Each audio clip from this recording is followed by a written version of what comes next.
Hello everyone, good afternoon. আশা করি তোমরা সকলেই ভালো আছো। আমি বেশ ভালো আছি। এখন চলে এসেছি দুপুরের লাঞ্চ মেনু নিয়ে।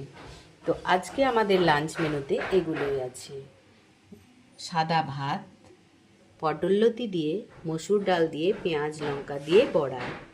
এটা রয়েছে পটললতি ছাড়া মসুর ডাল পেঁয়াজ লঙ্কা দিয়ে, ছেলের জন্য, তিতো খাবে না ছেলে তাই। আর করেছি মুগের ডাল। আর এখানে রয়েছে সব রকম সবজি দিয়ে একটা ঝোল, যার মধ্যে রয়েছে ঢ্যাঁড়স, আলু, বেগুন, পেঁপে, সজনে ডাঁটা, টমেটো, এগুলো দিয়ে একটা পাতলা হালকা ঝোল। আর করেছি কালবাউস মাছের হালকা পাতলা ঝোল, এটাও আদা জিরে বাটা দিয়ে আর টমেটো। আর রয়েছে বাটা মাছের টক আম দিয়ে, কে কে ভালোবাসো।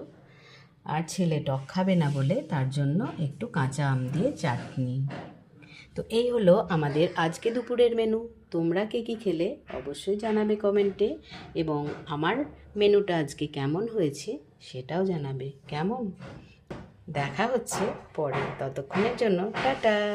সকলে নিজেদের খেয়াল রেখো। বাই।